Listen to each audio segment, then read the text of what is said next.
Okay, now we study for previous week. I'm gonna go quickly what industry is, because our title of the class is industry and international business. So we define industry. These are the sectors or the economic activities which we consider industry. There are this. We use the third way of classifying economic activities, the third way C, which is our focus on industry.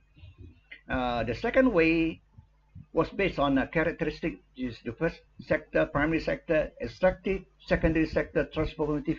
Secondary here doesn't mean not important, less important than number one. It's just only the in order. Primary first, the raw materials, and then process, say secondary, and then tertiary, ancillary or tertiary, TIARY. So that's the way, second way, based on characteristic of production: extractive, transformative, and supporting. And the first way was by each main activities, and we just explaining to you. I was explaining to you the definition based on economic sector, whereas definition based on perspective, business perspective, can be anything. Banking industry, even though doesn't smoke, does not produce smoke or whatever products, tangible product that you can hold. So, and then we go to why they are industries. They are important because technology, and also the mother of the economy, and also require capital, and more importantly, multiplier effects to other sectors through backward linkages. And why? And then the second definition based on the business perspective, just similar, primary, secondary, and tertiary. And why industries are important for the economic growth, capital accumulation, transport technology. And the third part of our class title, international business. International business is the overall umbrella. Under that is international trade, and also investment. There are two types of investment: foreign direct investment, FDI, foreign direct investment, and portfolio investment.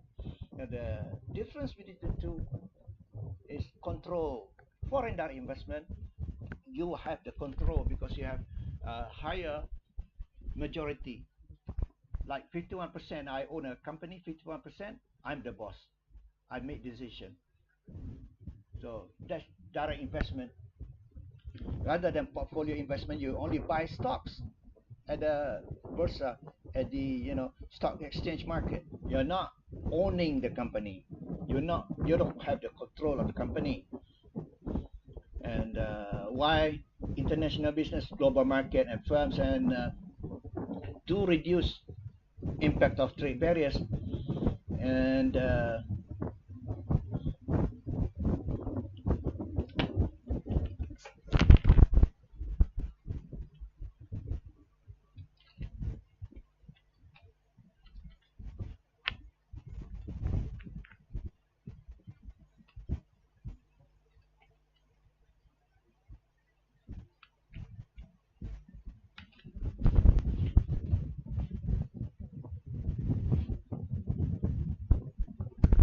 China, total trade to GDP, 38.14%.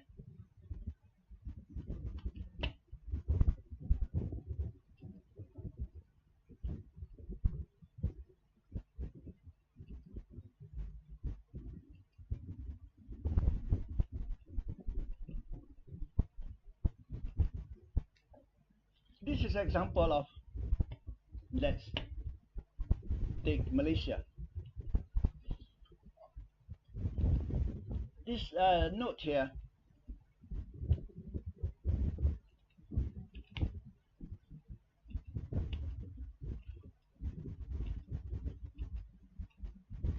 okay, this note here, we're talking here about a country's dependence on the external sector, which is export, import, and re-export. When we talk about external sector or international, yes, external sector, there are two, at least in the external sector: trade, international trade, and international investment. Trade and investment. So here, data on trade. When we talk about trade, okay, external sector, there are two things at least: international trade and international investment. Investment across the border. Trade and investment. Okay, take the trade. Trade, there are three: export, import, and re-export. Export, import, re-export. What is re-export? Import first and then export again, either with processing first or no processing. This is what we call entrepot. The spelling is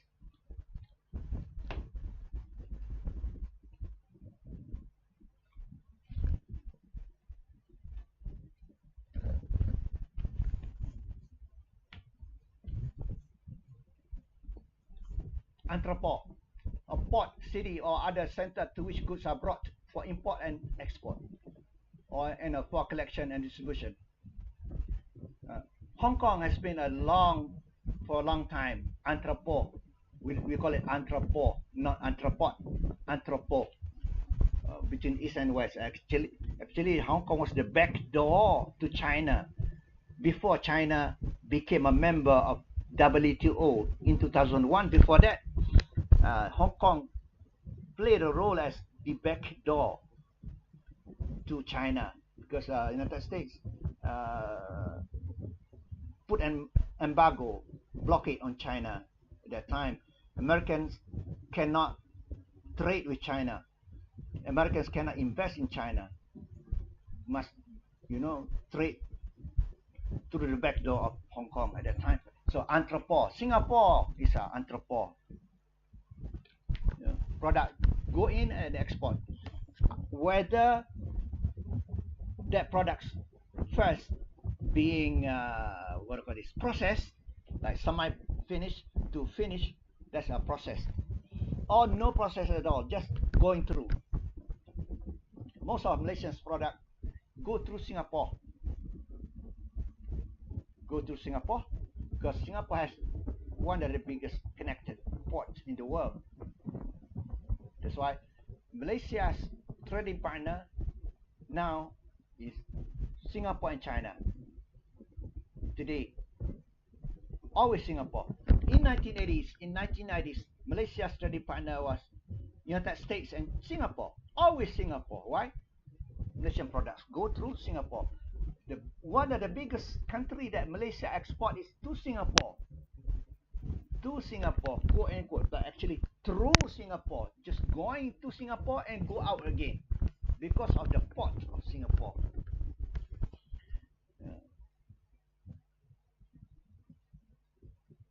Entrepot. So import, export, entrepot. That's international trade.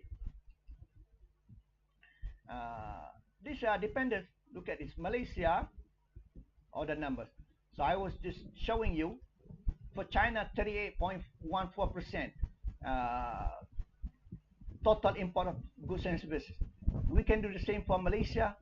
Malaysia is very, very highly dependent on international trade. 144%.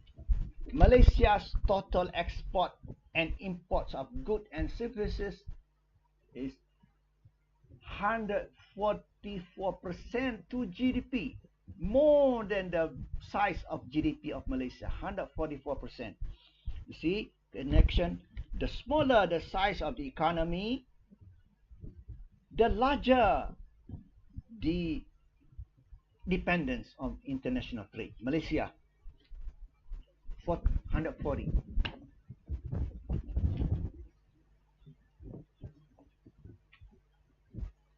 China. China is a big economy, second in the world. 38% only. Malaysia 140, United States.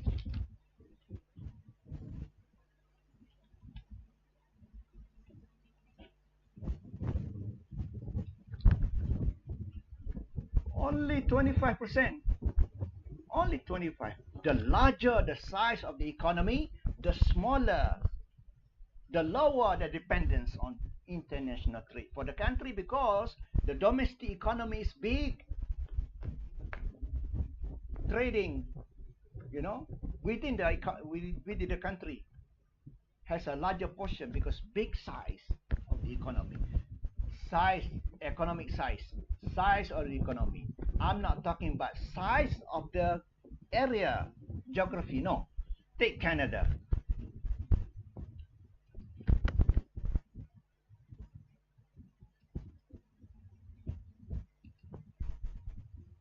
Canada, 67%. The size is smaller than the United States, of course. Size of the GDP, size of the economy. When we say economy, GDP, smaller than the United States. But geographically, Canada is the second largest in the world. After Russia, Canada, largest, the size, geography, area. So here, the dependence on international trade does not refer to geography. Let me repeat. Nothing, does not refer to geography, the size or area. It refers to because of the size of the economy, of the GDP, size of the GDP, not geography.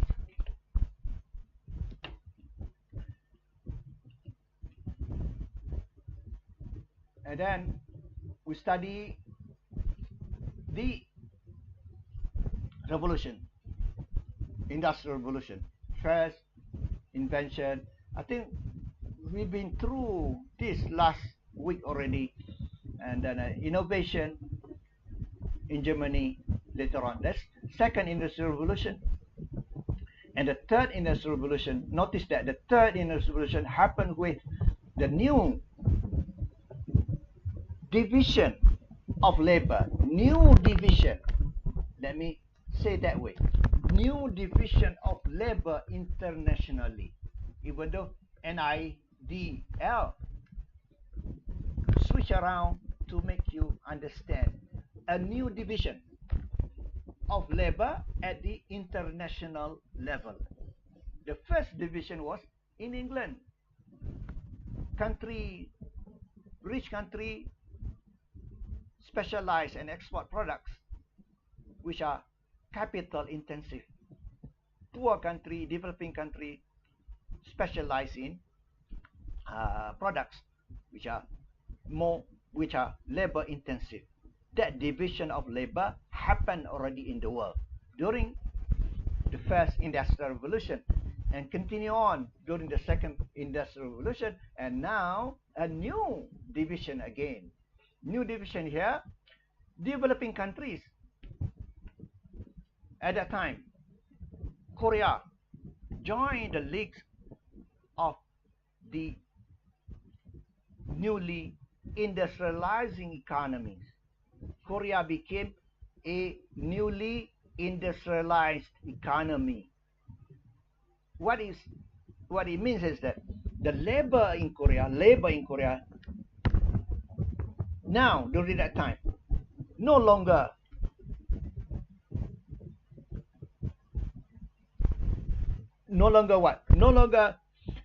restricted to be in the labor intensive products. No longer in the labor intensive product. More and more of the labor in Korea were at that time, during that time in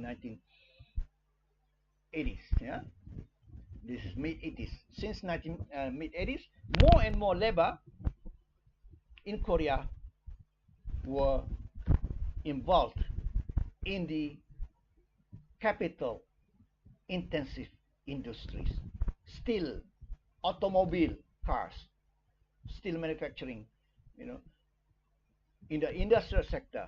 In the past, Korea's labor majority was in the agriculture sector.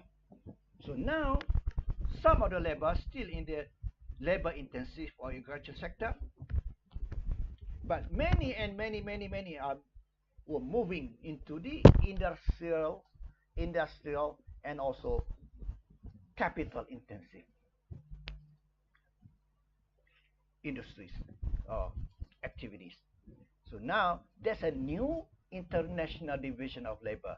It means that now labor in the developing countries of NIEs were beginning to be involved in the manufacturing, in the industrial sector.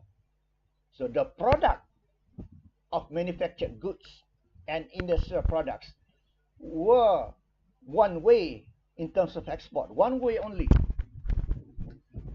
which is coming from developed countries going to developing countries.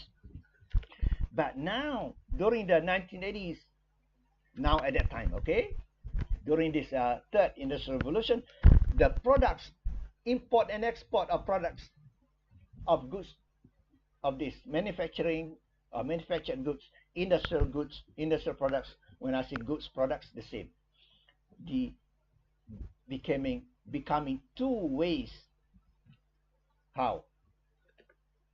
Some other products, of course, many other products were coming in terms of export, coming from developed or industrial countries, going to developing countries, and this is new. And also industrial products, these same products, similar products, were coming also from developing NIEs, were coming from NIEs, newly industrializing economies, also export cars. Korea exported cars. Korea exported VCR, video cassette recorder at that time. Korea exported TV. Korea exported, and so on, industrial products. That's a new international division of labor with the import and exports of industrial products, manufactured goods, becoming two-way, no longer one way.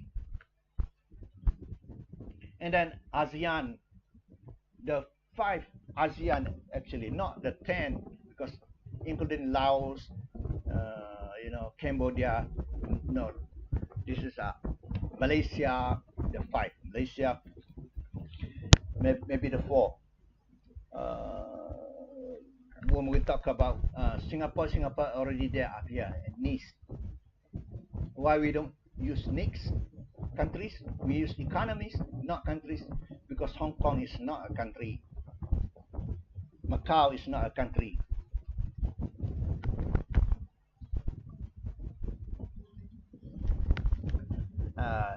So the ASEAN follow. Who?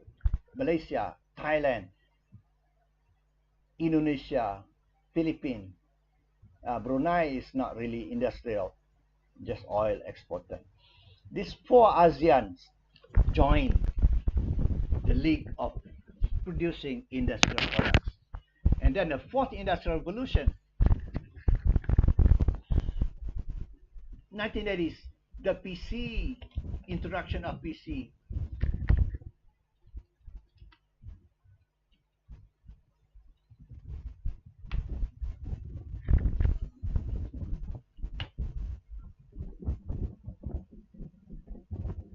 This is the PC. The PC is very significant because before the PC, why significant? Was mainframe.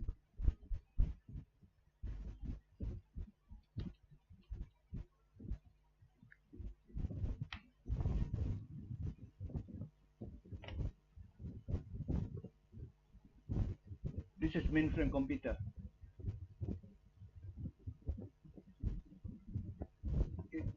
Put together, this can occupy a room. If there is a classroom at faculty, half of the classroom, the size of this mainframe computer.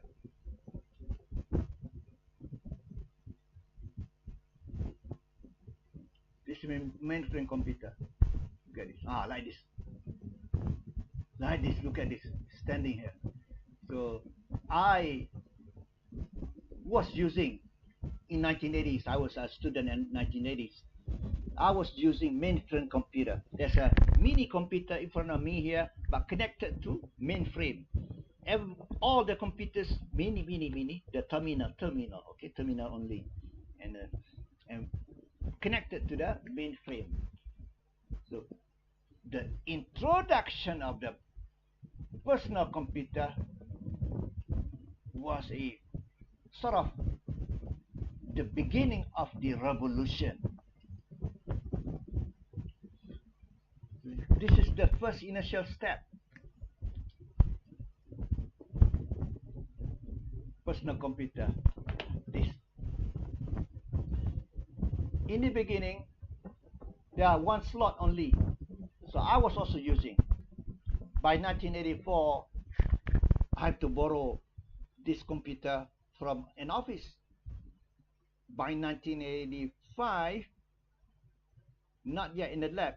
By 1986, there were personal computer inside computer lab. So in 1986, I was using this only one slot. If you can see here, 2 slots. The older one is 1 slot only. At the same time also, there's Apple Macintosh. So I'm trying to find 1 slot. There's a 1 slot for this Apple Macintosh. So I'll explain to you a little bit after this. What are they? With the difference between the two? This is still 2 slots.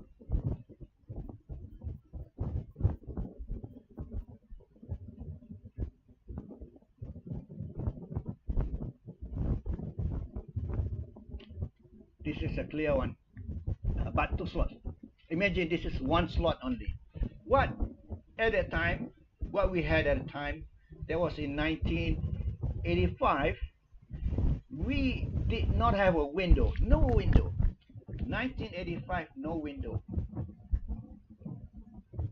1986, no, not yet window in our university, not here, not in Malaysia. In our university, computer lab, no window yet. The computer without window. So next in our lecture, not only the introduction of the PC was important, introduction of window is also important. Okay, now this computer without window. We had a C-PROM.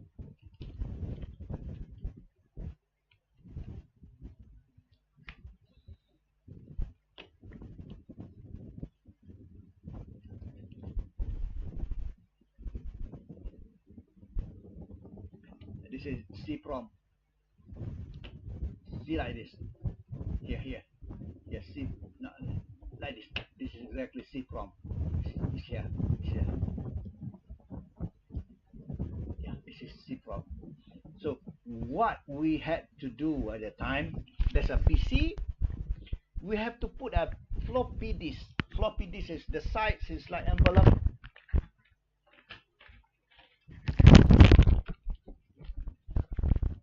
About this size. There's a hole. I don't have it with me. Next time I can show. No, here. There's a hole inside. Well, there's a hole here, like an opening. That's where it reads the, and save the information. So you put inside the slot. Okay, where is that? The slot. Inside this slot here. Okay. Imagine this is 1 only. This is 2. Because the beginning what I was using only 1. And then later on 2. Why? I explain that later. Why 2? First, what we need to do was IBM DOS.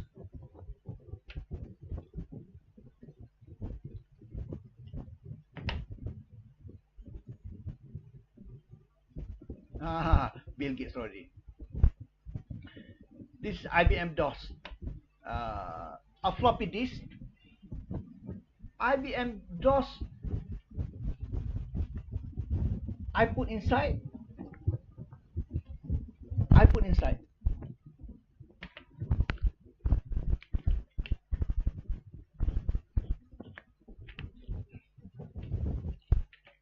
I insert this floppy disk. This floppy disk is called IBM DOS, Disk Operating System. Disk Operating System. I insert this inside the slot. Once I insert, I will get the CPROM. This here, CPROM. C disk. Once I get this, my computer has the software, operating software inside, which is IBM DOS. IBM operating system. Okay. Since this is 1 slot only, what? You need that to start. You need to have the CPROM. So now, I want to do essay. I have 1 slot only, not 2 slot in the picture, which came back about maybe 1 year later in 1988 or 1987, 2 slot. Or there's already there you pay more. 2 slot, 1 slot is cheaper. So now I want to do essay. I need to use a software called WordPerfect. This I'm talking from my experience. Word in 1986. 86, you are not born yet. WordPerfect. To do what? Today, you know, Word, Microsoft Word. Before, this is before Microsoft. WordPerfect. So finish, I type the essay. Oh yeah. What I do,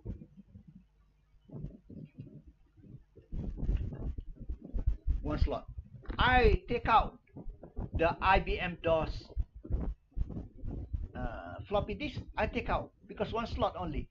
I now insert the WordPerfect. So now I have the WordPerfect inside. So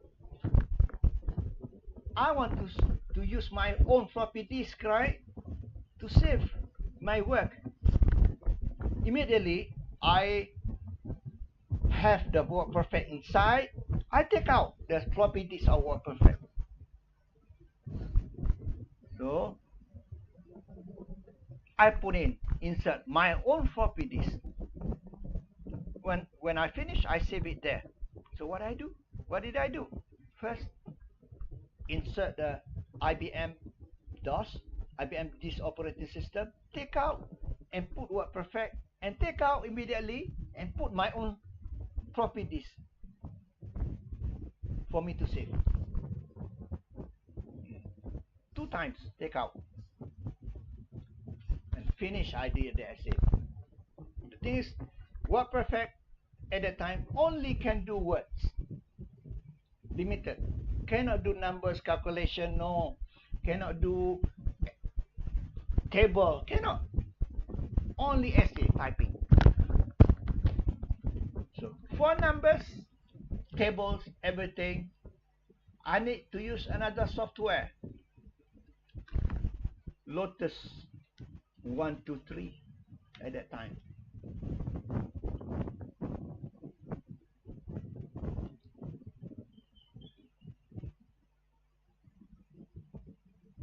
This is Lotus 123. Can do this. can do the number. I'm talking about 1986. Lotus 1, 2, 3. See? The BC. Now, do the lotus. Okay, I take out immediately and replace with my own floppy disk. So I save.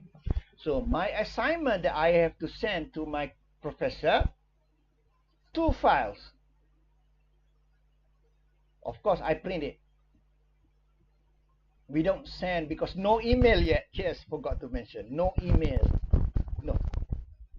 Assignment is send it physical paper. So I print it. When I print it from 2 files, not connected, okay? The words, the essay from WordPerfect, I printed.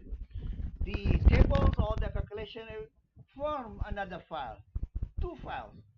If my professor want to read, he's not satisfied with physical paper only. He said, send me the file. I have to send him 2 files. One, the essay. Another file is the tables only. And that one, essay only. Not connected to each other. Not talking to each other. So that's how it was.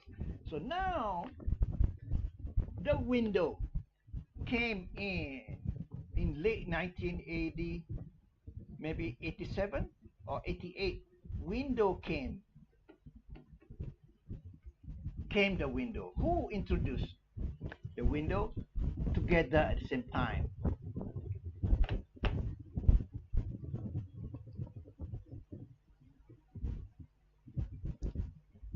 Yes.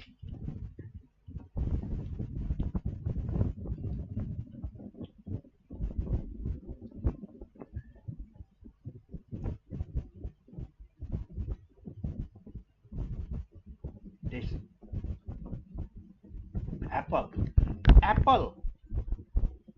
Apple Macintosh.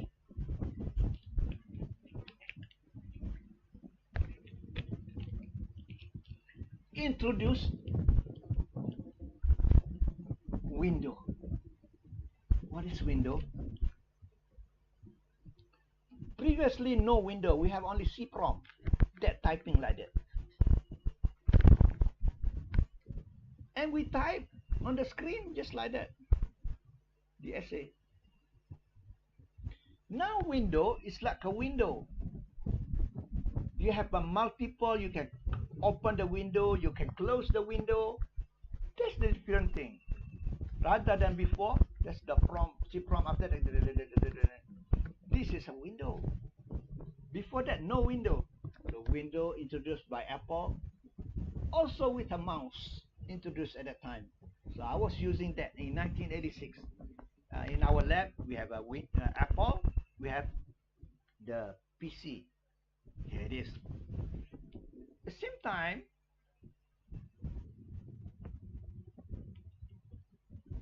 there was the Apple. At the same time, this is the PC. Okay. Bill Gates. What Bill Gates did, he was doing a strategy of bundling.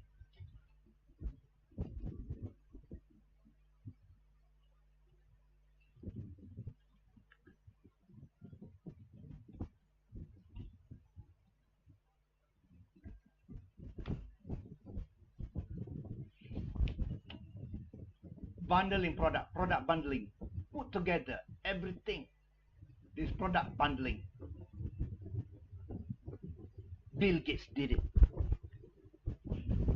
How?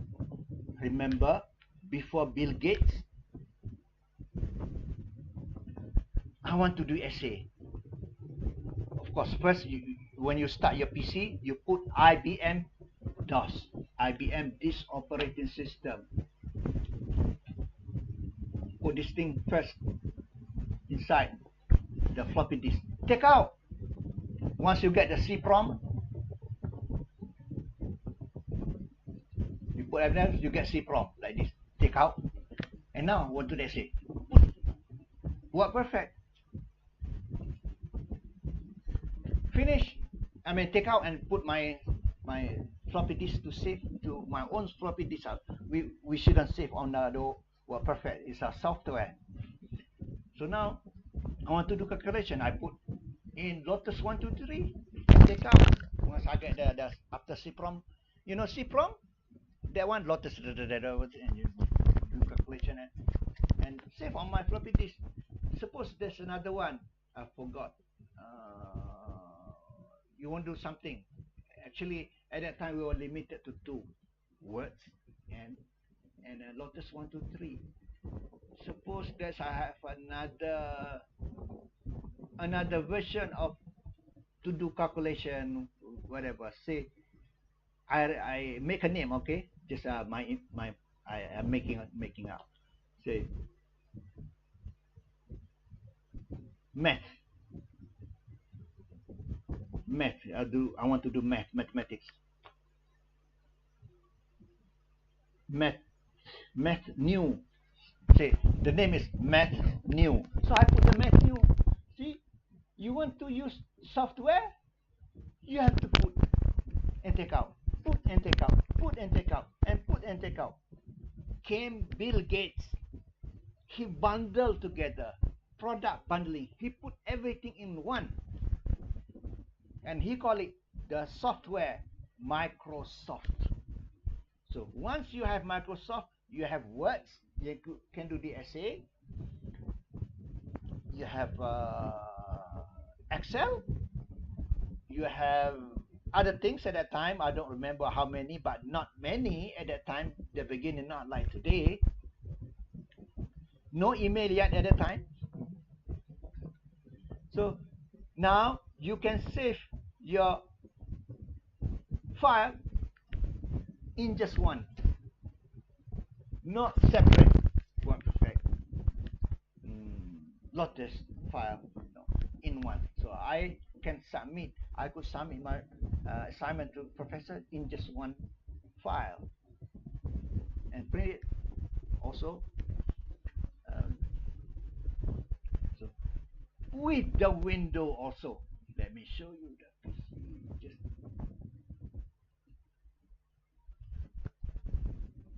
yeah. So here the machine could be IBM. The machine is not important. At the beginning, IBM not only make the software, this operating system, very important. It's like the mother of everything. IBM also made the hardware, the machine. So what Bill Gates did?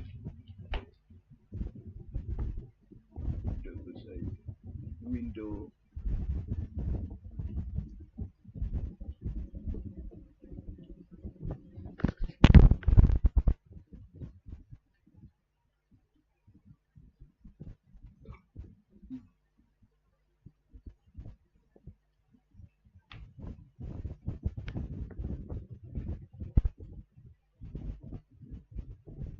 Bill Gates created Windows.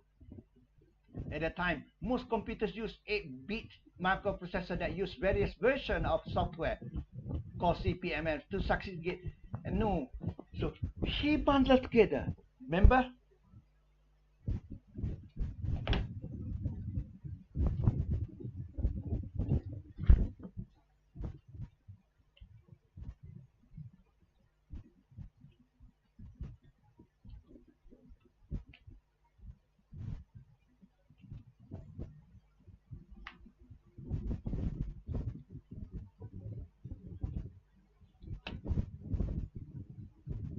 Bundling.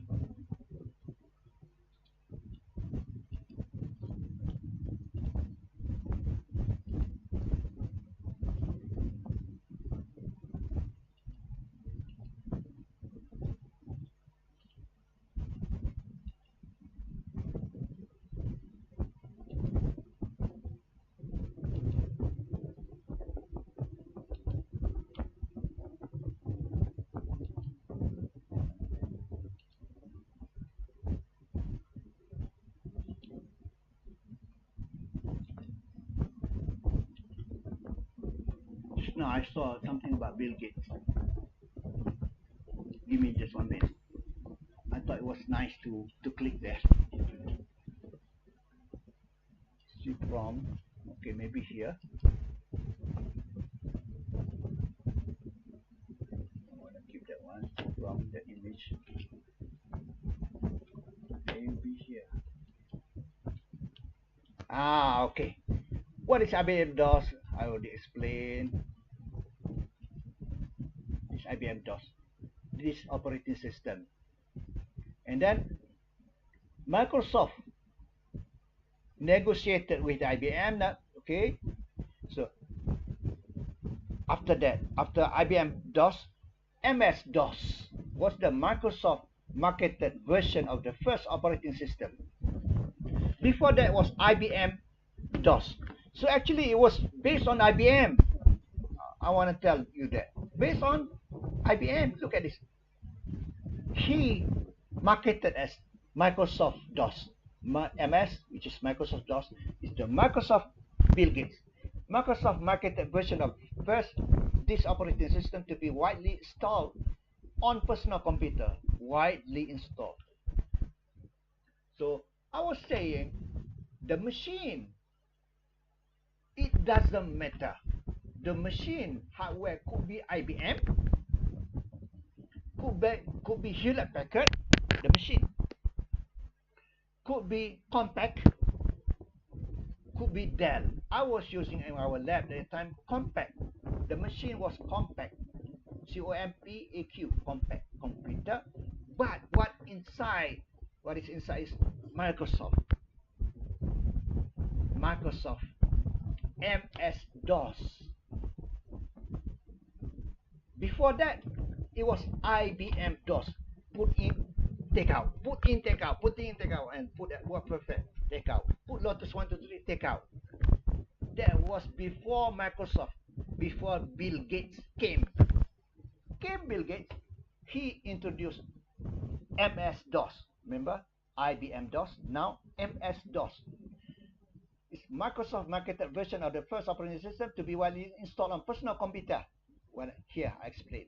Personal computer doesn't matter. Compaq computer, IBM computer, Dell computer, the machine, the hardware doesn't matter who made the hardware, but the software is Microsoft. So it was essentially the same operating system that Bill Gates' young company developed for IBM. You know, the IBM DOS was subcontracted, developed by Bill Gates as personal computer PC DOS. So it's exactly IBM DOS. He developed that IBM DOS, Bill Gates, for IBM. Now he started his own company, Microsoft. So what? Bill Gates sell DOS to IBM, but here is what he did. He bought a program from a small software company called the Quick and Dirty, this operating system, for the price of 70,000, was in fact a rip-off. What is a rip-off? Stealing, steal. Take away, not take away. Steal, you stealing of Gary's CPM program. He then changed his name to Microsoft DOS and licensed it to IBM.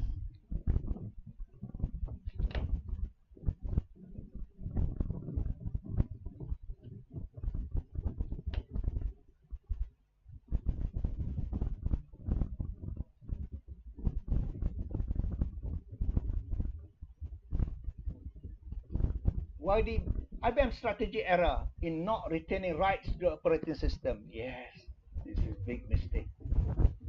Not retaining the rights went far beyond that 27 billion. It meant that Microsoft would set the standard for the PC operating system. In fairness to IBM, nobody thought that PC business would become so big, so interesting. I'm a futurist in technology, but in order to understand to the future, we have to understand the past. Guess that was a big mistake by IBM. Bill Gates, developed this operating system called IBM DOS. Bill Gates developed that for IBM. Now, Bill Gates bought back again 20 billion from IBM. Let's go back. He bought a program from small software company called Quick Entity for the price of 70 report. He changed the name to Microsoft and licensed it to IBM. What IBM did not do was this. Bill Gates, young company at the time, developed the operating system for IBM called IBM DOS. You remember that time when I was using, I put IBM DOS, take out. I put WordPerfect and do essay. WordPerfect and take out and put my own floppy and do the essay. And I take out, finish essay, now calculation, tables, everything, the numbers. Use Lotus 1, 2, 3. Remember at that time, I was using only IBM DOS. That IBM DOS was developed by Bill Gates. After that, I remember that was 1986, 1987, 88, window. Suddenly there was a window. Bill Gates introduced the window. No more. I have to put IBM DOS. Take out. Put, take out. Look, take out. Put in, take out. No more. It's all the window. What? He take back Bill Gates.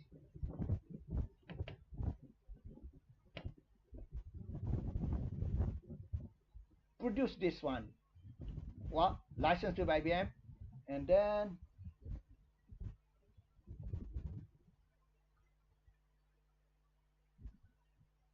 IBM, after MS-DOS, no more IBM, no more with MS-DOS, no more IBM DOS. Yes, let me stress that point.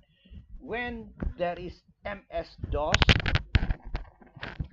which I assume here is 27 billion, the settlement, no more IBM DOS, but there is MS-DOS. Big mistake by IBM was here. Strategy error, not retaining, not taking the rights to the operating system that Bill Gates developed for IBM. So once you lose the right, you cannot claim anything. Went far beyond that 27 billion. It meant that Microsoft would set the standards for the PC operating system. In fairness to IBM, nobody, to be fair to IBM, nobody at that time, this is the thinking during that time, nobody predicted that the PC business will become so big, because people were stuck still in the thinking of mainframe computer. PC was not looked at that time, but become so big business. Bill Gates, and the rest is history. Bill Gates became one of the richest men in the world, because all the PC in the world, almost all, except the Apple. So there are two competing personal computer. Apple with its own Apple operating system. Another one is all the PCs in the world, regardless, no matter what, the machine, I'm stressing again, the machine itself,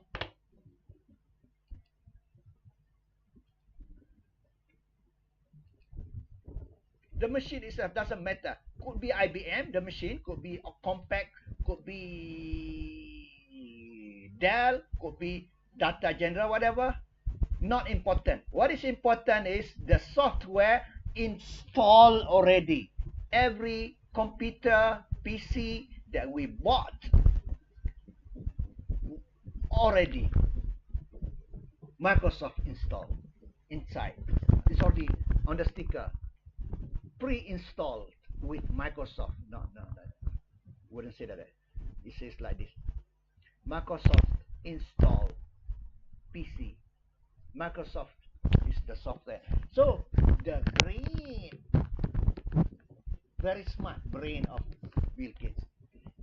Bill Gates did not produce machine. No machine. Bill Gates only produced software. He became rich through software, not the machine and software.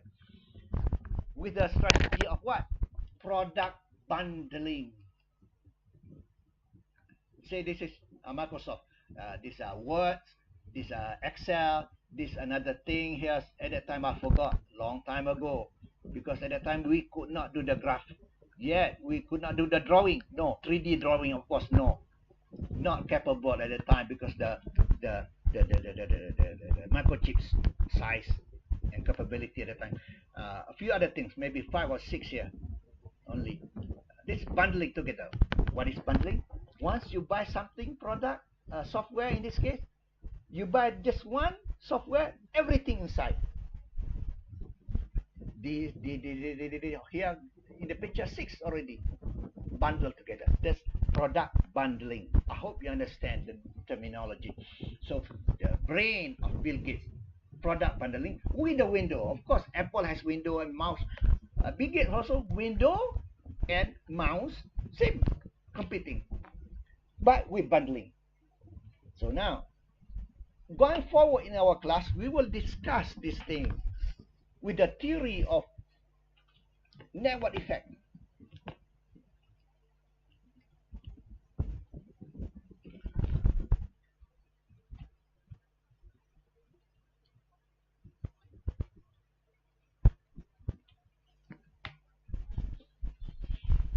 This network effect.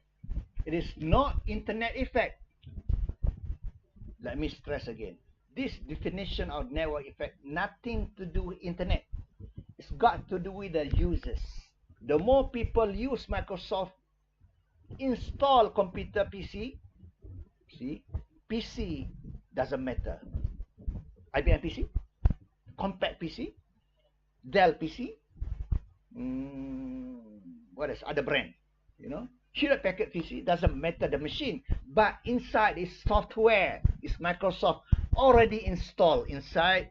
The more people buy that one, the less people buy the other one, which is Apple PC Macintosh.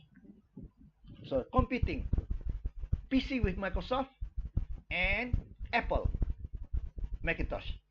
So positive feedback. More people buy PC with Microsoft, more people buy with PC with Microsoft, more people buy with PC Microsoft, more people buy. Positive feedback for PC with Microsoft inside. Less number of people. Negative feedback. Positive feedback. More people buy PC with Microsoft, less people buy PC with IBM PC, Apple PC. More people buy PC with Microsoft, less people buy PC, Apple computer. Let me repeat correctly. More people buy PC with Microsoft, and more people become led to more people buy PC with Microsoft, and less people like that will buy Apple PC, which is at that time Apple Macintosh. So in a way, Apple, the company today that makes handphone, my handphone is not Apple, it's Samsung. So suppose this Apple is a company that was dead in the grave, came out again from the grave. Through what? Through the smartphone with touch screen. When we say smartphone, phone with internet capability, that's smartphone. And also with touch screen that came in 2007, 2007. So Apple came back from death. Death, you know, death came back from death. Death because of what? Because of network effect. This we study in our class coming up.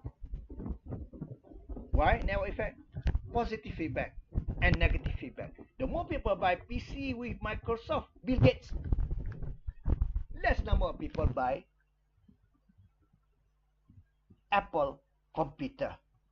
So even though Apple computer, the technology was better and superior, but the price was more expensive. So in the end, Apple did not stop the production. Apple continued to produce Apple computers, but very limited, small number only who bought serious programmer. Today we call it developer. Long time ago we call program. Serious people in the computer and programming only bought Apple computer. So the number is not large in the market. So in a way, when we talk about mass consumption, Apple was a dead company, but came back with new technology in the market, internet, and touch screen. The touch screen technology was not even Apple. Another small company, startup company, bought over, and then today touch screen technology has become a common thing.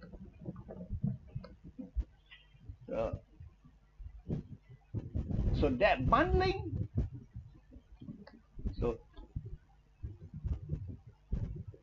nice. So interesting. I explain to you why the PC was the beginning of the first industrial revolution. If you say first industrial revolution, no, first, it doesn't first. Fourth, today is the fourth industrial revolution. Number 4. Okay, the fourth industrial revolution could not happen without PC. Could not happen without Windows. And who was the man responsible for Windows? Became successful until today? Bill Gates. What's the company? Microsoft. Why? Product bundling. Apple did the same thing also, bundling. Apple was better, could do many things, but expensive. People, mass consumption, people will not buy expensive stuff. Only select type of people, serious programmers will buy. So Apple was dead, in a way dead. Microsoft continues until today. And you saw also that later on, Intel inside, you know. Intel is another thing. There's a microprocessor. Don't get confused. Microprocessor is the microchips. And Bill Gates never manufacture all those. Bill Gates did not make, did not produce, did not manufacture microchips. Bill Gates did not produce machine. Bill Gates only produced and sell software called Microsoft. How smart the man. He dropped out from Harvard University, just like Mark Zuckerberg. These people did not graduate from Harvard because their brains is more on computer programming. Going to school perhaps was boring to them. I don't know. And that I'm not promoting that way. That could happen only once in the world in terms of computer. You cannot repeat what Bill Gates did at that time. That he dropped out from Harvard University and started a company. That could happen and became successful. Happened during that time because that was the beginning of the computer industry at the personal level. And computer industry has grown so much, we cannot repeat that one again. That's why you cannot repeat what Bill Gates did. What I'm saying is you should not quit university and, no, continue with university. You need the knowledge. Cannot do like Bill Gates. Only at that time can do like Bill Gates. You got it? So the introduction of PC, the most important, very important. And then 1996, the emergence of dot-coms and WW and internet, and later on multimedia. This is very significant word. Before, there was only one. No voice computer PC. No voice, no video. Voice is voice. Sound. Video, what is video? Moving. Only text. Now, even 1998, there was a video, but it's too slow. Finally, with the supercomputing technology, better microchips, the three together can be in one.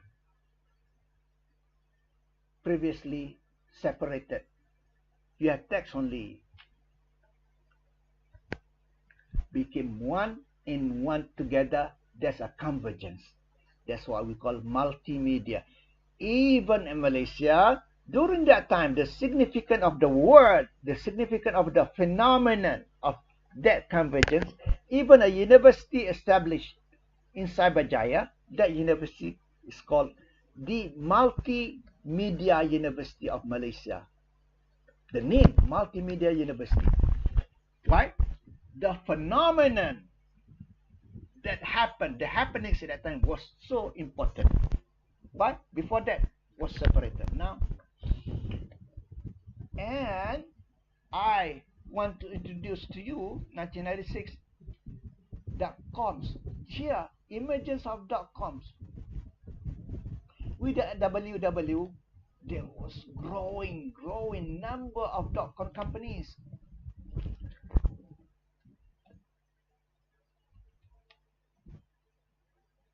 Look at dot-com company, dot-com bubble.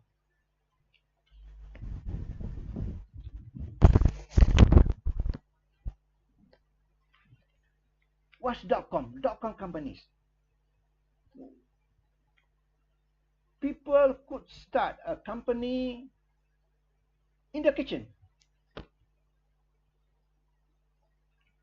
Bill Gates started his company in the backyard. Whatever. I mean, at home. I can start a company at my home. I don't need an office because the company is online.com. For example, my name is Shukri. I will establish a company, shukriservices.com. So growing. Many companies. That's what we call boom. .com boom.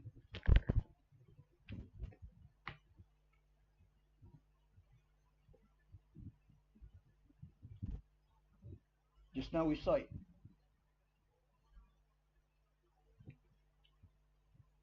.com boom, 1990s. As the use of computers in household becoming more and more, there was a surge in internet-related startup companies in mid-1990s, an era that later became known as .com bubble.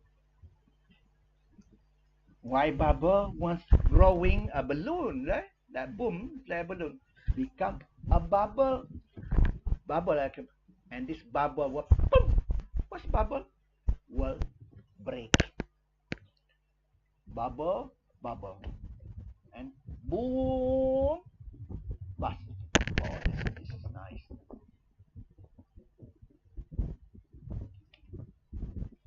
I want to save this picture.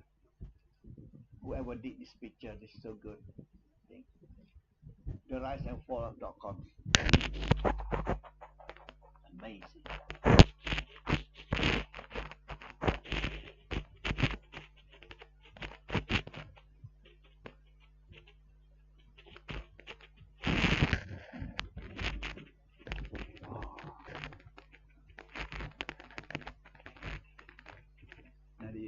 April 1996. See, 1996, Yahoo stock prices, Amazon, Stock Global, Alan Greenspan, National. How to make it bigger? How to make it bigger?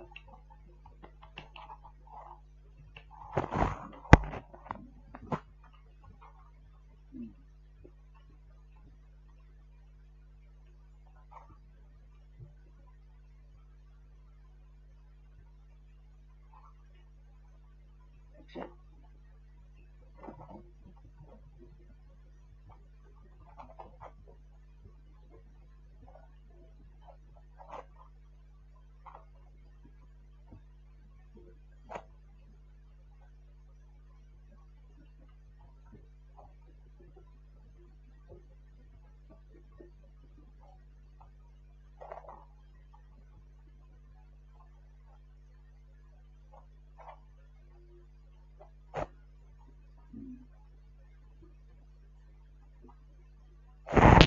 It is dot-com boom became a bubble and bust break. So 1995, remember 1995? Yes, I was busy already, but I need to borrow from office, international student office. I went to international student office and I give to the officer there, this is what I want to type. Please type this for me. He typed that for me. I could not even use the computer. There was no PC in the lab yet. 1996. Wait. I'm talking about 85. This is already too late. Take back. 1985. I have to go back. I must draw this picture back 10 years earlier. 1985, I had to go to international student office because I was international student. Okay, please type this for me. He typed it. No in the lab. 1985, 86. Yes, beginning. There's a lab, but still no window. IBM DOS from 1997, 98. Yes, window came. Bill Gates came. 1987. Okay, 87. Then 87, 1990. Move forward to this 1995. The story just now was 10 years before, not in the picture here. 1995, what was? 1996, December, April 1996, Yahoo. Especially Yahoo was big. Stock price more than doubles first day as public company. Public offering in the stock market. And December 5, Alan Greenspan, at the time the Federal Reserve Chairman, warns of irrational exuberance. People are, many companies, dot-com companies, birth of dot-com companies like mushrooms. But the chairman of Federal Reserve give the alarm. This is too much. By May 15, 1987, Amazon goes public. Amazon goes public in the stock market. 98 November, stock of the globe.com goes public and soars. December 98, analyst Henry Block says Amazon stock then below will hit 400 in a year. Then V8 Linux system goes public. Linux is the open operating system against the IBM, against the Microsoft Linux. This is not proprietary. What we're using is proprietary. Means that every time you use, you have it, you pay license. This one is no license, but you must contribute. It's open system, the Linux. NASDAQ said all-time high. There's 2000, and then the bust, Dow bear market, and now investment bank control the bust. So another thing I want to introduce to you, the year 1998, 1999, especially 1999, leading to 2000. Before 2000, with you just now, I talk about .com, including inside .com, especially in 1999, was companies that produced Y2K bug buster. So I want to introduce to you Y2K. What is Y2K?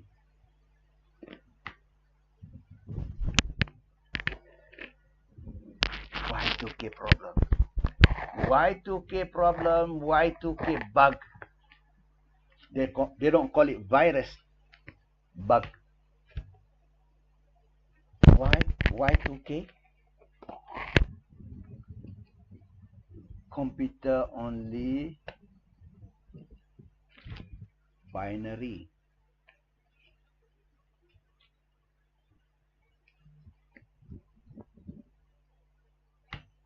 Oh, binary. Y2K.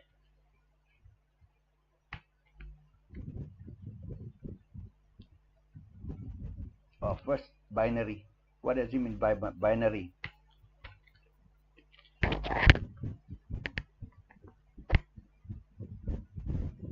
Binary.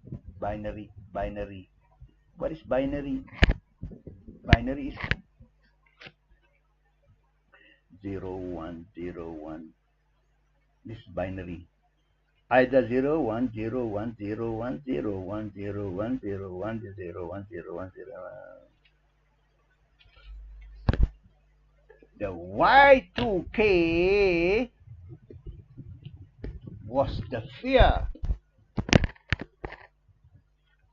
Look at the timeline here. The fear in the year 2000, there was a big fear. Computers could not read 0. Because computers technology is based on binary technology. The computer can read whatever programs is based on 0, 1, 0, 1. 0, no. 1, yes. 1, yes. 0, no. That's how programs are set up. Whatever program. Microsoft, WordPerfect, whatever. So there was a fear coming to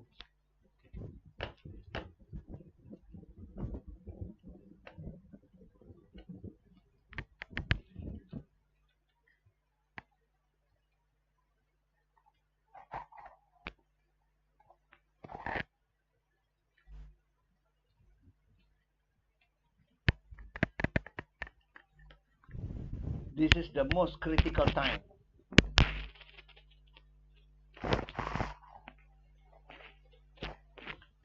December 31st, 1999. After that will be just 1 second after that will be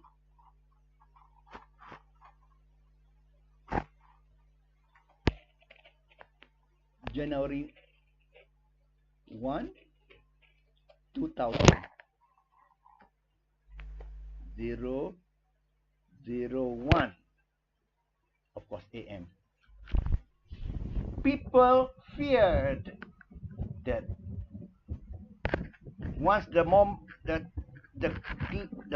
clock ticked to the year 2000, computers, which is based on binary technology, 0, 1, 0, 1, 0, 1, 0, 1, people fear the computers could not read 0, couldn't read 0. So people before this, the year 2000, in 1999, the deadline is December 31st, 1999. Before that, people were going to the banks, take out money. They're afraid computers could not reach zero. They will lose the money in the bank. Another, people were afraid to fly, take a line. Afraid the computers inside the airplane could not reach zero and crash. So there was a group intentionally during the day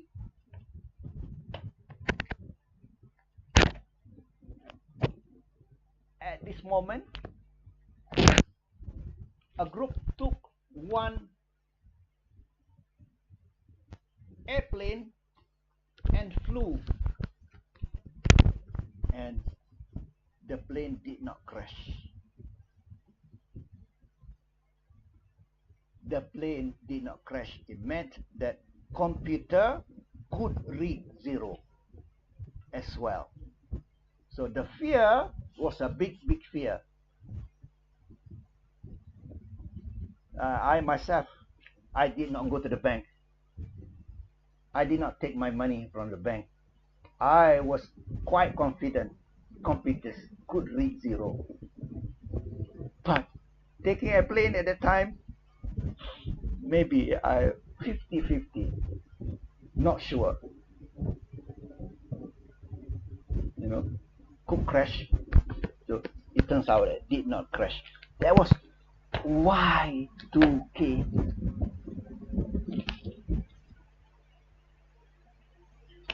Y2K bug.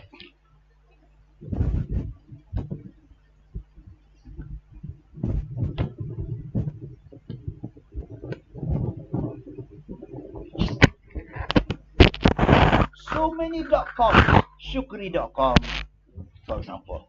My name is Shukri. Wang.com, Zhang.com, Ali.com, whatever.com. I'm just making up a story, okay? I'm a programmer. I'm making up a story, okay? I'm a programmer. I produce a bug buster. I produce a software, Y2K bug buster. So selling very, very, very hot item. Everyone was, companies especially, bought Y2K bug software, buster software.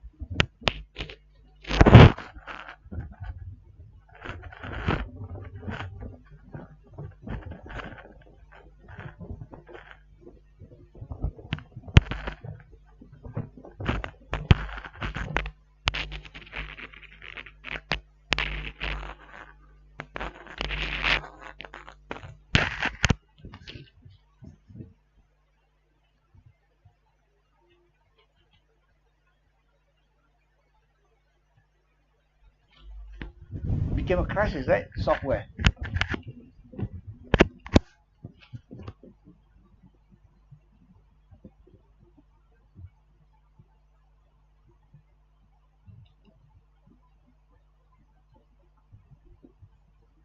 Yeah, this software. People are selling, making money. Companies program, make money selling because of the fear. It turns out nothing to fear. So Y2 software crisis. Now there was a crisis. Also called millennium bug. Why millennium bug? The change from 1990 something to 2000 millennium. Okay. So nothing happened. So that explain also, including the bust here, all those companies that were selling Y2K bugs went out of business. No more Shukri.com, no more Zhang.com, no more Ali.com. Finish. Me, finish. I'm sad. Like bust. Plus other companies as well, not only Y2K, other companies, you know, doing services, accounting services, whatever services, because competition is now very, very stiff. Like Yahoo, now came Google. Now no more Yahoo. Yahoo only have a business news Yahoo, but people are not using Yahoo. That's network effect.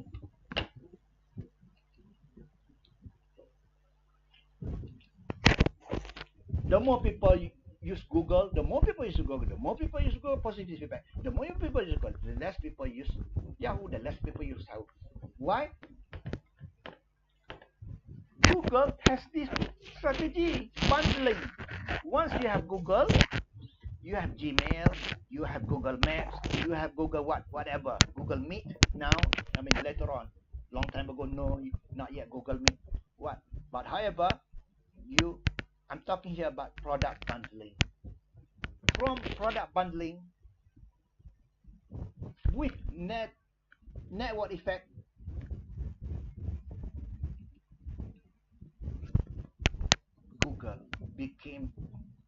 Google has now become the king of search engine, and Google has now become so-called the library, online library. Yahoo is like a fish half breathing. That is, that's Yahoo.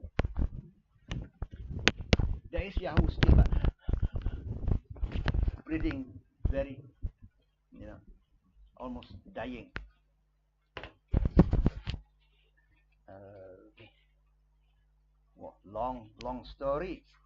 And then there was 2000 images of .coms, and there was Y2K bug,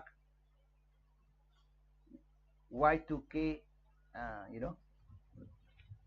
fear. Then 2007 touch screen smartphone with internet, the most important purposive stage of mobility. Now, remember Steve Jobs? He did produce a very, very capable PC, Apple PC, but very expensive. Through network effect also, he lost to Bill Gates. So-called dead. The company Apple dead. Came back. Born again after death. That's the word I want to use. Not so-called death, total death. Because there was Apple computer, very small amount, the small number produced only serious people, programmer bought it. Very expensive. Not everybody like me buy Apple. So-called almost, we call it dead. Came back from death 2007 with iPhone, and now competing iPhone and Samsung. So the question would be, is Samsung and Apple will still in the next 10 years, maybe 15 years, 20 years from now, will Samsung and Apple still the king of handphones? Or better yet, the question, still are we going to be using handphone? Remember, product changes because of technology changes. No more white and black TV. No more video cassette recorder.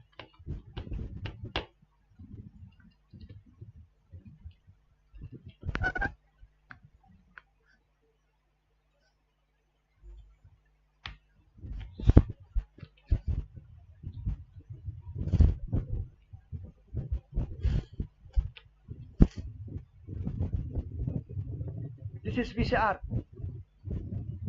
This is the tape.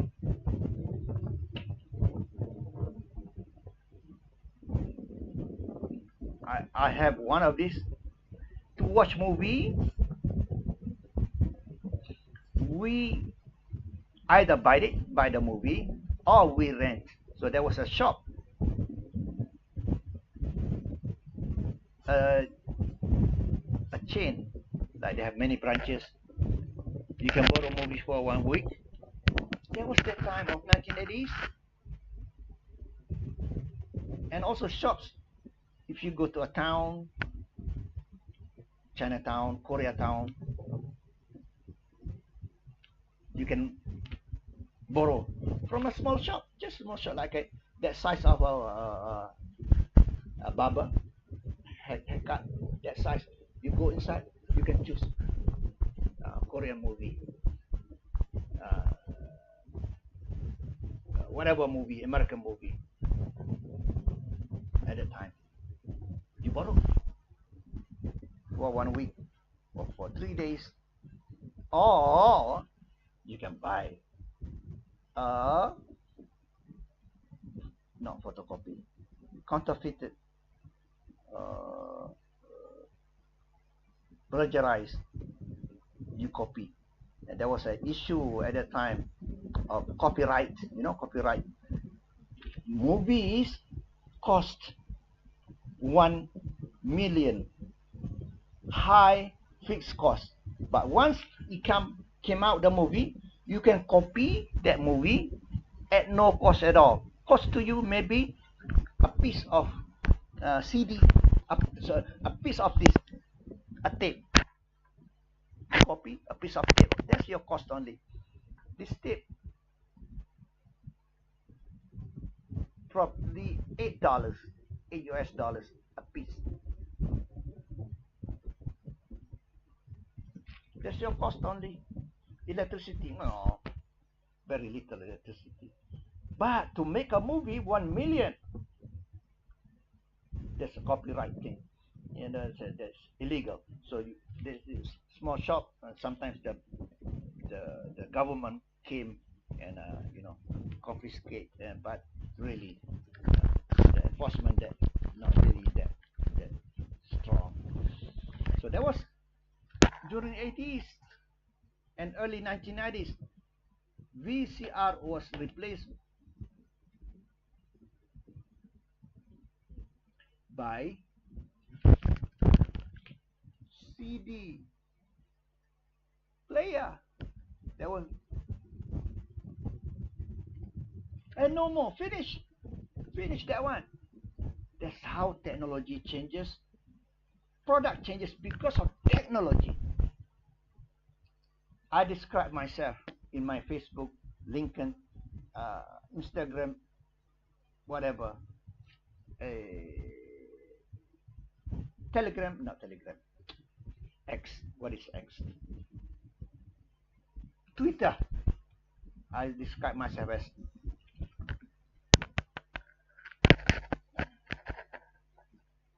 futurist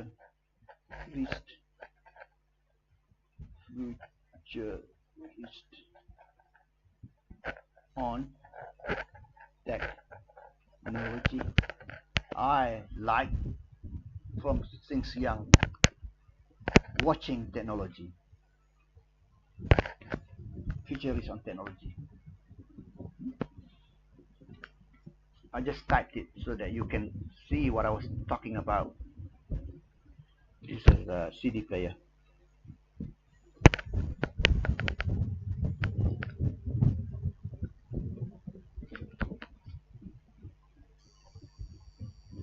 CD player. And then CD player like this. CD player.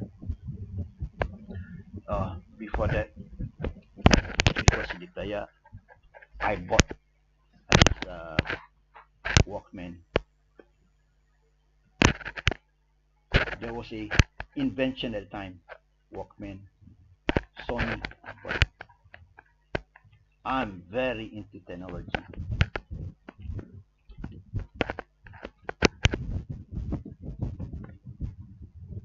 This Sony, yes, I had it.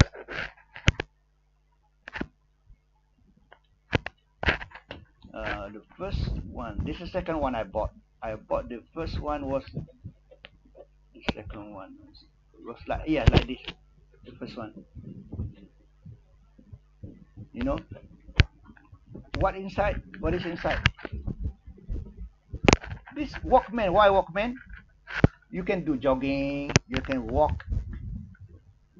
At the same time, you can listen to songs. What is inside? Inside, you can open it. You can open it. Cassette. Cassette tape. This is cassette. So, the invention of Sony Walkman was that before that, you want to listen with radio, of course. Cassette player with radio. Not only radio, but with cassette. Radio cassette player. Nobody is buying this anymore. This is radio cassette player. I bought something like this. Left and right. The speaker can take out and then double. 1 slot, 2 slot. This is beginning 1 slot. There was Samsung already. Samsung, I remember. I bought it. Samsung 1980. 1981, 1980. I bought Samsung radio with 1 slot cassette player. There was, you know.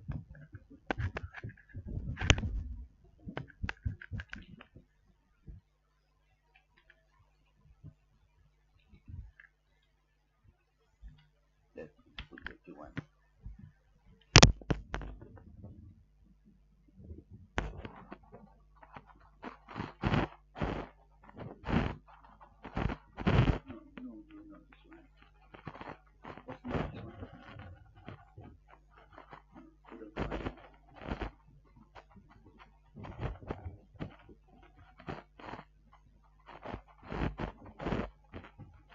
Something like this, yes, something.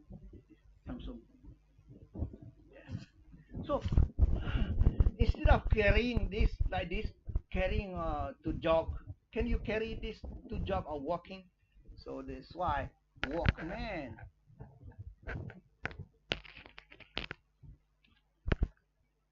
started with this innovation.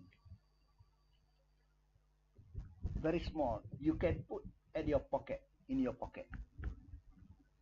Listen to music with a cassette tape inside. And then go back. What else? No more product. After that, iPod.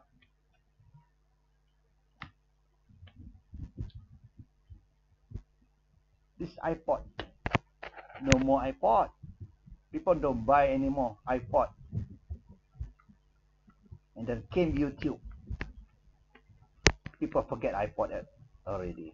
So all this product became history. This will be in the museum of electronics. In the future,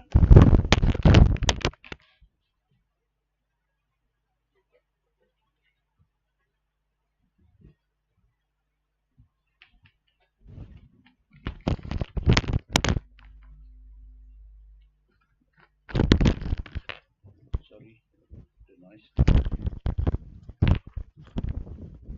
You see this keyboard? Maybe 15 years from now, if you have a son or daughter, you go to a museum, electronics museum, your son or daughter will ask, Pa, Baba, Mama, what is that hanging in the wall, on the wall, hanging like this on the wall? Oh, that's keyboard. 15 years from now, 20 years from now, maybe keyboard disappear. No more keyboard. Will be hung on the wall of Museum of Electronics. Keyboard.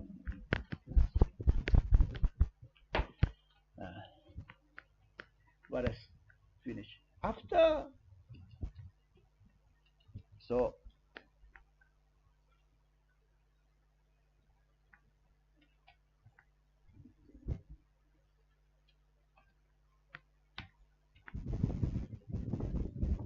Okay, VCR player. After VCR player was CD player. Finish, no more CD players. CD player like this.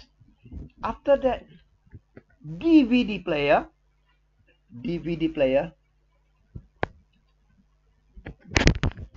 No more this DVD player. Very nice. No more.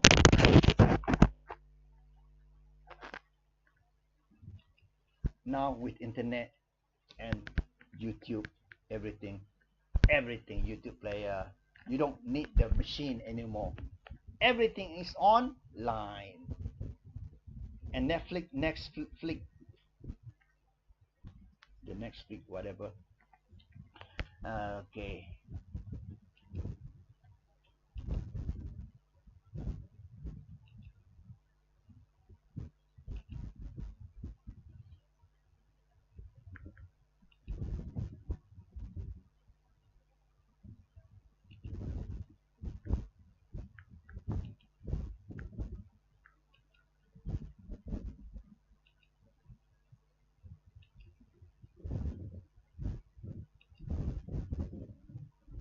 Too many. I'm closing.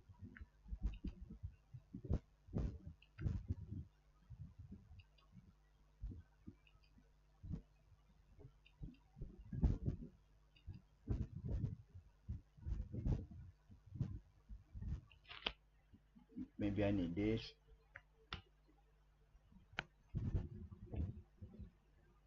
Yeah. Okay. That was very important. Now, the technology we're talking about, the most important thing is mobility. Mobile. In the past was PC. Personal. Personal was important. Personal was important because before personal, we could only use the big one. You cannot carry your things. Now, personal, not only personal, you have notebook. Notebook you can carry. Notebook, okay? Very thin.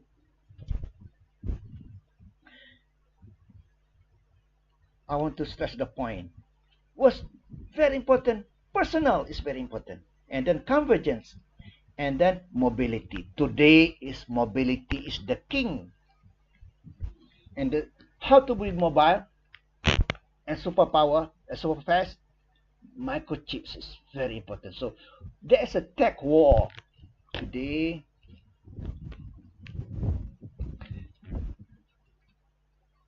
I even share on my Instagram, my Facebook, my YouTube, my LinkedIn, US China tech war.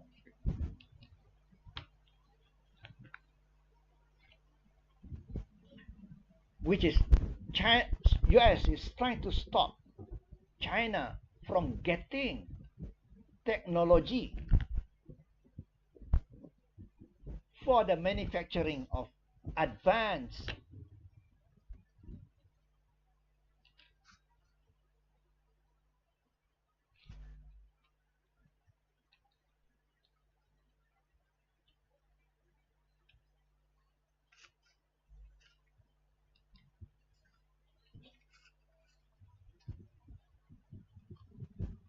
microchips.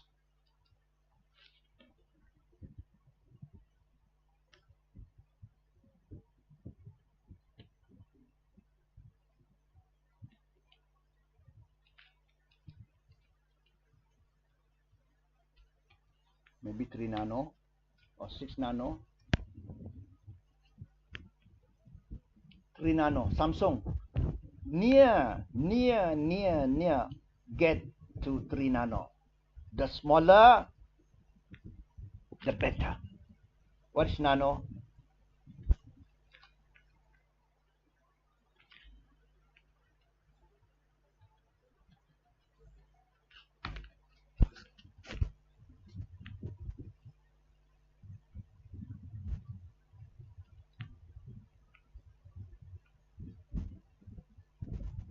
One of 1,000, 1 of 1 million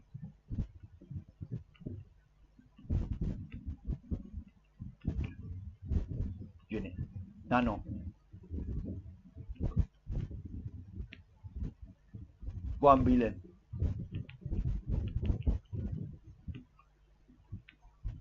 Nanometer. That's what the nanotechnology. It's a unit of measurement equal to 1 billionth of a meter. Oh, 1 billionth of a meter. For example, this is 1 meter. You divide that 1 meter into 1 billionth size of 1 billion. 1 meter divided by 1 billion. 1 billion. Take one of them. 1 of 1 billion. Not meter. 1 part of that meter divided by 1 billion. That's the size of nano.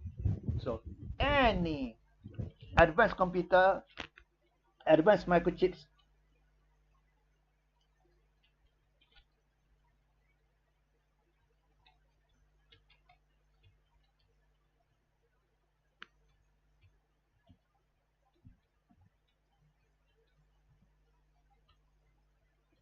I think under 20 nano, I think, I remember, nanometers.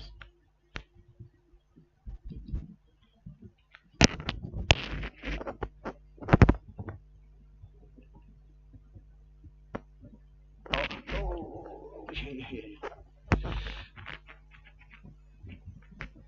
3 nano, TSMC, Samsung also competing to get to the size of 3 nano. Production in Arizona, United States. Why? Because United States is very, in Malay we call bising. Bising is noisy. So go there. So no more noise. What is advanced? 2 nano chips, the most advanced. Faster, 3 chips. They're working on 2 nano.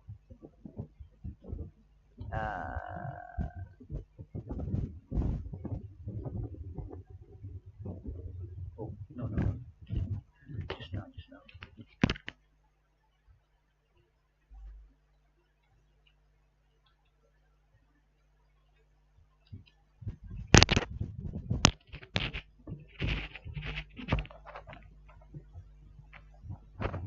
'Car, smartphone, MRI scanner, and also military. That's why United States are blocking the technology of advanced microchips. Not only that technology, but also equipment to make that, to produce that advanced microchips.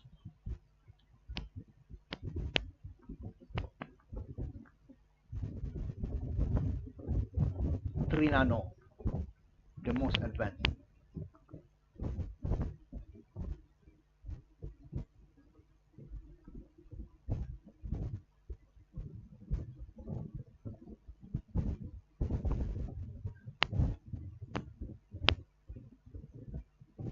Three nano, Samsung also.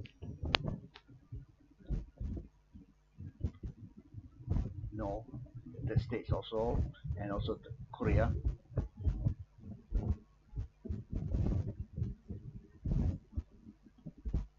No, China is coming fast from below.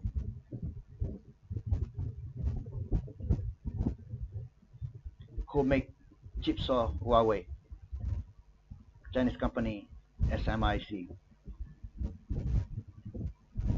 Chip race. So now,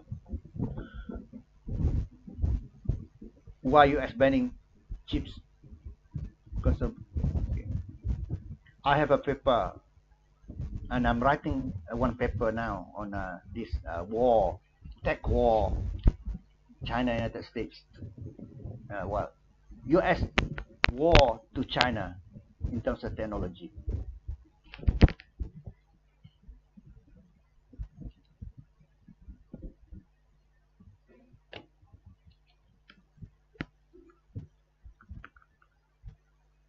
How? If I remember 21, how many nanometers?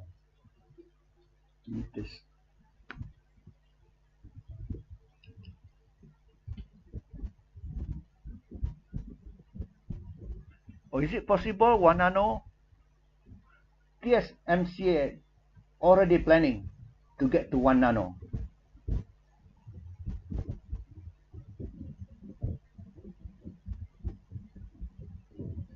Yeah, just don't find it. I remember it's 21. Under 21, yes, but 21 is too big.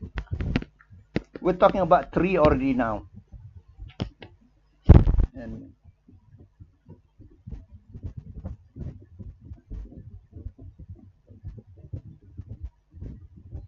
2 nano. Samsung is trying to get to 2 nano. Why? The smaller the better. Because the product, the handphone is small because of the nano size. And faster because of the nano size. Advanced microchips. And that's okay. Those we're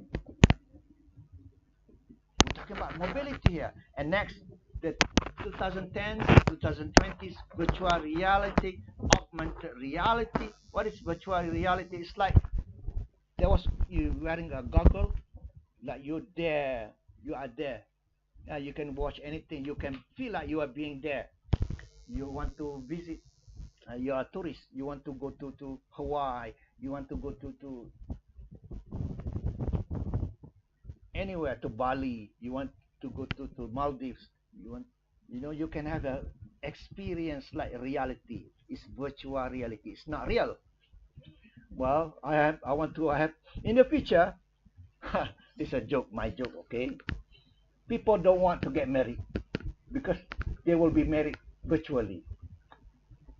You can have a wife or husband, virtual wife, virtual husband.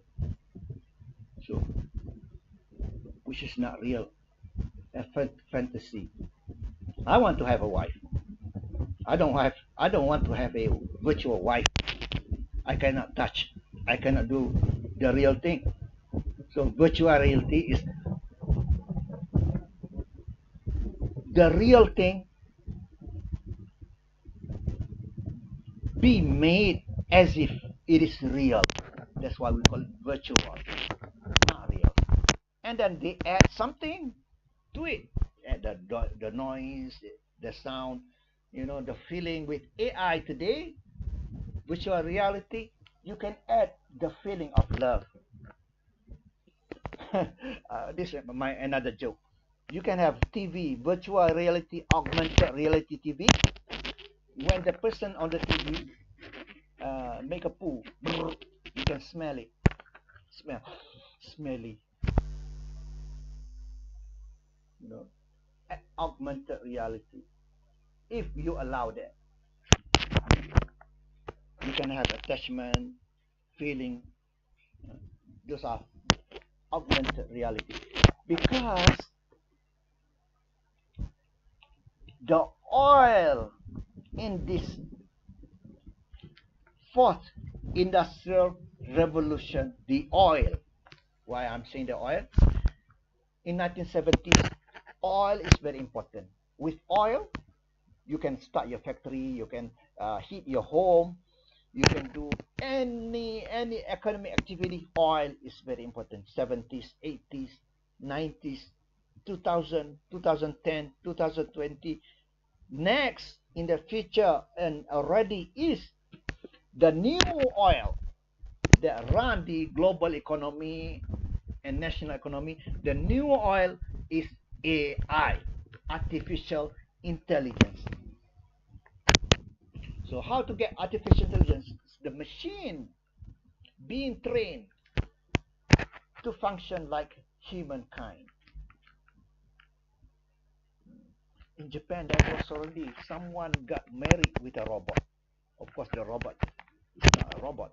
It's like a woman, nice, He got married, and they have a function, wedding ceremony. He got married to a artificial intelligence uh, created woman. Strange, but that happened. I want a real woman. And then neural network. How the network, our brain function, and with our body. So that's being learned by machine. So that is called machine learning.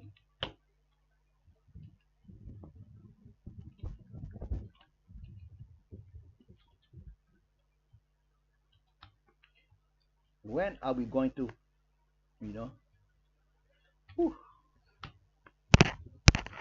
our what's exactly machine learning? It's a branch of artificial intelligence, computer science focused on the use of data and algorithms to imitate the way humans learn, gradually improving. For example, to imitate how men love. So for that man, he married with a toy, right? Can he make love? No. But in the future, machine learning of this is world trying to learn how people feeling love and make love. Not only machine learning, there's another terminology, deep learning. Deep learning versus machine learning. What's the difference? Machine learning and deep learning are both types of AI. In short, machine learning is AI that can automatically adapt with minimum human interference. However, deep learning is a subset of machine learning that uses artificial neural networks, yes, to mimic the learning process of human brain. I have two friends. I have a friend in Korea that they started this company, deep learning, offer services of documentation and to make people use it easily. The products, like you want to study as a student, you can use this company's services for helping you how to learn. So the machine to do research. So we have already GPT. ChatGPT is one of the things. So ChatGPT is using AI, deep learning ChatGPT.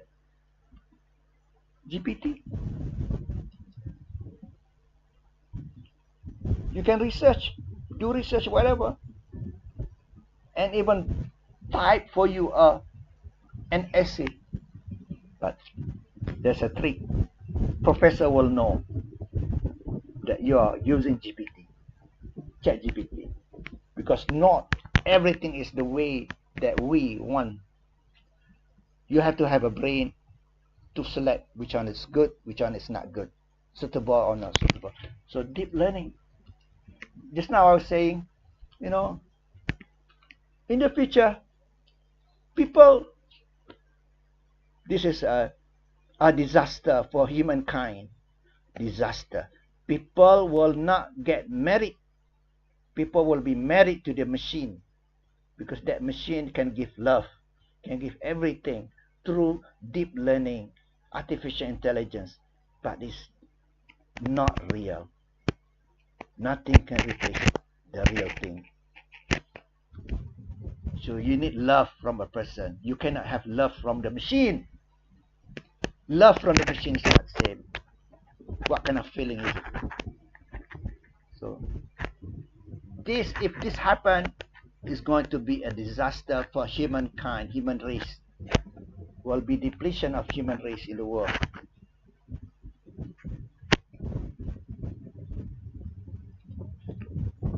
Neural network, Internet of Things, yes, everything's connected. from my office, and you can.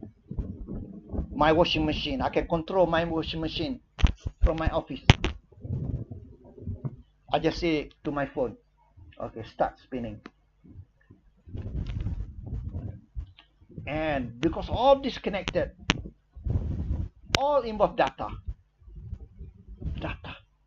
The data that comes 0101 transform into data. All the data. Here we're talking data here. It's not about internet. You know, you can use internet, you buy data. No, that data. This internet of things involve data. Artificial intelligence, you're sending something, you send email. Okay, you scan QR code, data already collected. You go to shopping complex, shopping, you buy at the counter. Data already collected. So lots of data in the world. Smart city